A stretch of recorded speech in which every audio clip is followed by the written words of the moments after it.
देखो मैं तो यही मानता हूँ कि यार चलते चलना है, क्योंकि फिल्म जो है वो चलती रहनी चाहिए, रुकनी नहीं चाहिए, क्योंकि ज़िंदगी भी एक फिल्म की तरह ही है, चलते जाना है, मंजिल पे पहुँच जाएंगे। So I started my artistic performances in bands, not those rock bands and all. If you have seen that film, Anurag Kashyap's Devdi, there you must have seen that emotional atyachar. That band artist is singing on the stage, Tauba tera jalwa, Tauba tera pyar, तेरा emotional अत्याचार. So I used to perform like that. That time I was a young kid. I was studying in 8th or 9th class and I was earning good money. Later on, as an artist, I felt, no, this is not my field. I should not sing for weddings and celebrations and all. I should move to somewhere else. मैं जब बॉम्बे आया तो मैंने अपना career as an assistant director शुरू किया, क्योंकि मेरे को डायरेक्शन में ज़्यादा इंटरेस्ट था, क्योंकि मैं थिएटर में भी डायरेक्ट करता था और मेरा फोटे ये रहा है कि मैं हमेशा एक्सपेरिमेंट करता रहा. राइटिंग बिल्कुल नॉन फिक्शन है, जिसमें फिक्शन की मतलब गुंजाइश भी नहीं लोग देखते हैं, वो सब्जेक्ट्स मैंने फिक्शन में किए. दिल्ली में मैं जैसे नाटक करता रहा हूँ, उन दिनों की बात कर रहा हूँ, अर्ली 90s की. पहला नाटक बहुत ज़्यादा चर्चित हुआ था, वो था यथासंभव.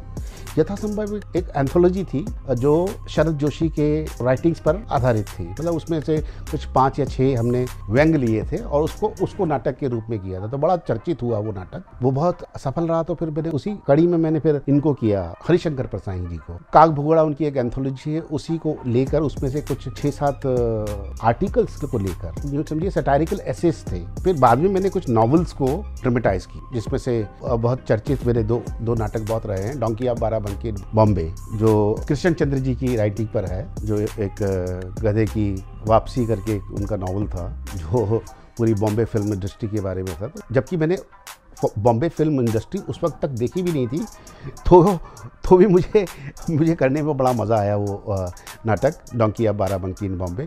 और उसके बाद फिर मैंने ये किया 375, ये भी पूरी बॉम्बे फिल्म इंडस्ट्री के बारे में था, जो राही मासूम रज़ा जी ने लिखा था. लोग मुझे एक्टर कहते हैं, लेकिन ऐसा नहीं कि मैं बहुत अच्छा एक्टर हूँ, लेकिन जो भी मैं कैरेक्टर करता हूँ बहुत शिद्दत से करता हूँ और ईज़ के साथ करता हूँ, इसलिए लोगों को अच्छा लगता है. जबकि मैं चाहता नहीं था कि मैं एज एन एक्टर काम करूँ, लेकिन जब मैं यहाँ बॉम्बे में आने के बाद मैंने डायरेक्शन शुरू किया और मैं लगातार एसोसिएट डायरेक्टर तक पहुंच गया था. और मुझे कुछ इंडिपेंडेंट डायरेक्ट करना था, और इंडिपेंडेंट डायरेक्ट करने के लिए मुझे कुछ नहीं मिल रहा था. तो मुझे लगा इंडिपेंडेंट क्या होगा, शायद परफॉर्मेंस हो. तो मैंने एक्टिंग शुरू की, और एक्टिंग करने के पीछे मेरा ख्याल ये था कि भाई मैं डिफरेंट लोगों के साथ काम करूँगा, डिफरेंट फॉर्म को समझने की कोशिश करूँगा, डिफरेंट स्टाइल को जानने की कोशिश करूँगा.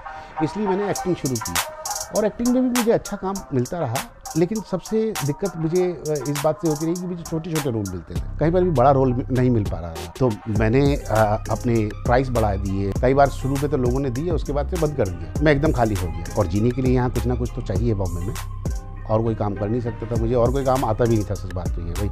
बहुत ज़्यादा हुआ तो राइटिंग कर लूँ, तो राइटिंग भी करता रहा. मैं डिस्कवरी में ट्रांसलेशन कर लेता था, नेशनल जियोग्राफी के लिए ट्रांसलेशन कर लेता था, तो उससे थोड़ा बहुत पैसा आता था, लेकिन गुजारे के लिए बहुत नहीं था. वापस मैंने डायरेक्शन में ट्राई करने की कोशिश की.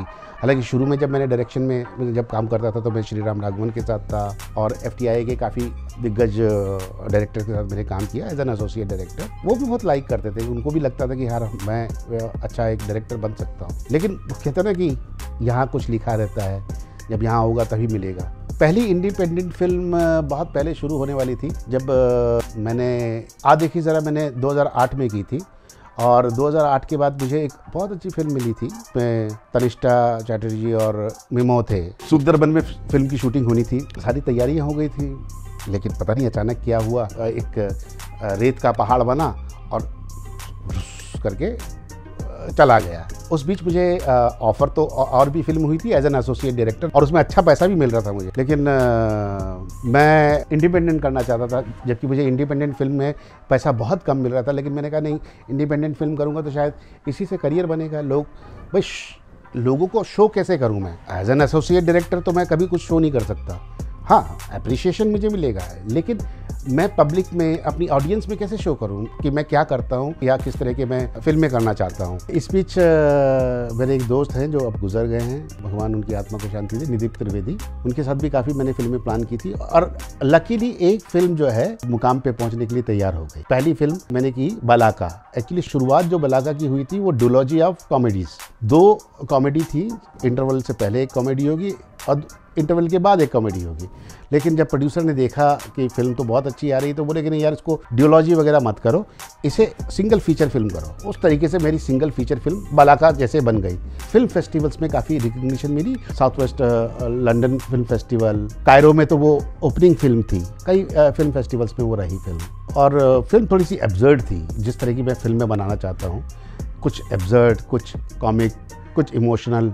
काफ़ी हद तक वो एक मुकाम तक पहुंची, लेकिन फिर अचानक सारी चीज़ें ख़त्म हो गई और फिल्म लगभग डब्बे में पड़ी रह गई। काफ़ी सालों बाद बॉबी वत्स जो इस फिल्म के one of the lead actor हैं, उन्होंने इस फिल्म को ले लिया और अपने चैनल पर रिलीज़ किया। तो जब चैनल पर रिलीज़ किया तो काफ़ी अच्छा रिस्पांस मिला। लेकिन वो चाहते थे कि मतलब 2 पार्ट में थी ना फिल्म, पहला पार्ट और एक दूसरा पार्ट, तो वो दूसरे पार्ट में थे और दूसरा पार्ट 50 मिनट का था। तो उन्होंने पहले उस दूसरे पार्ट को बलाका ही टाइटल से रिलीज़ किया।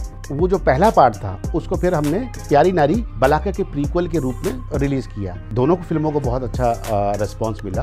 प्यारी नारी फिर एक OTT को बहुत पसंद आई और उस OTT ने प्यारी नारी को ले लिया और रिलीज़ किया। देखिए, मंटो को मैं बहुत पढ़ता रहा हूँ।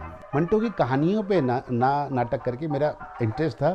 उनकी एसेज हैं, उन पर नाटक करूँ, क्योंकि नाटक में करना छोड़ चुका था और इंडिपेंडेंट सिनेमा मैंने शुरू कर दिया था। तो मैंने कहा ये ज़्यादा अच्छा रहेगा कि नाटक की बजाय इंडिपेंडेंट सिनेमा के रूप में उसे किया जाए।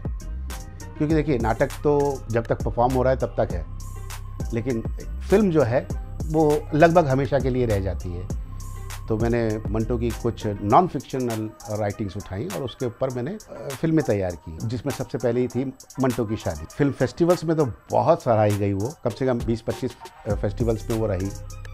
उसके बाद उसी कड़ी में फिर मैंने कहा इसी तरह के एसेस को उठा के काम किया जाए। तो फिर मैंने दूसरा फिर किया फ्रॉड मंटो, जो है उनके 2 एसेस थे जिनको मर्ज करके फ्रॉड और मंटो, मतलब मंटो और सादत, वो 2 जो किरदार हैं उनको पेश करने की कोशिश की है। फिर उसके बाद मंटो के कुछ लेटर्स मुझे मिले पढ़ने को, तो मुझे लगा यार इन लेटर्स को भी परफॉर्म किया जाए। तीसरी फिल्म जो बनी वो थी पहलू जो मंटो ने छुआ। तो इस तरह से 3 फिल्मों का एक ट्रिलॉजी बनी।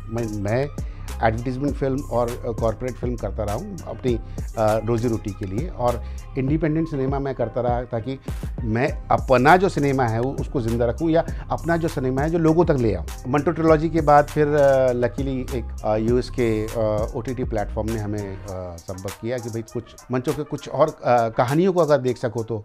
आइडिया अच्छा लगा तो मेरे जो साथी हैं, प्रोड्यूसर साथी रवि बुले, जो जर्नलिस्ट और राइटर भी हैं, उनके साथ मिलकर फिर मैंने प्लानिंग की और फिर हमने रिसेंटली मंटो एंथोलॉजी अभी हम कहते हैं उसे, वो एक फिल्म बनाई है जिसमें मंटो की 4 कहानियाँ हैं। कुछ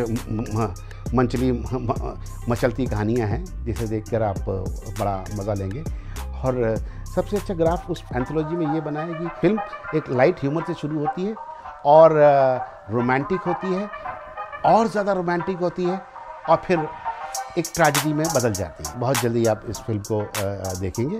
इस मंटो एंथोलॉजी के बाद कुछ और मंटो पर करूँगा, साथ ही देखते हैं और क्या अपने भाग्य में देखा है। देखिए, सिनेमा को मैं जो है थिएटर का माध्यम मानता हूँ, मतलब जिसे सिनेमा हॉल में बैठकर देखा जाना चाहिए। लेकिन हो क्या रहा है, स्थिति परिस्थितियों ने कुछ इस तरह से बना दिया है कि फिल्में OTT पे आने लगी हैं। तो OTT पे आने से क्या हो रहा है कि फिल्में जो है देखी तो जा रही हैं, लेकिन जो फिल्म का एक ऑरा होता है वो ऑरा पूरी तरह से बन नहीं पाता। क्योंकि देखिए, जब आप 50, 100, 200 ऑडियंस के साथ बैठ के फिल्म को देखते हैं तो हर किसी का एक रिएक्शन आता है। उस रिएक्शन के साथ आप भी उस फिल्म को समझने की कोशिश करने लगते हैं। अगर आप अकेले बैठ के फिल्म देखते हैं, मुझे नहीं लगता कि उतना आप मज़ा ले पाते हैं जितना लाफ्टर। कई बार क्या होता है कि जोक हमको समझ में नहीं आता, लेकिन हमारे आजू बाजू या हमसे कुछ 10 ऑडियंस दूर बैठे आदमी को समझ आता है। तो जब वो हंसता है तो हमें भी लगता है यार कहीं तो कुछ हमने मिस किया है।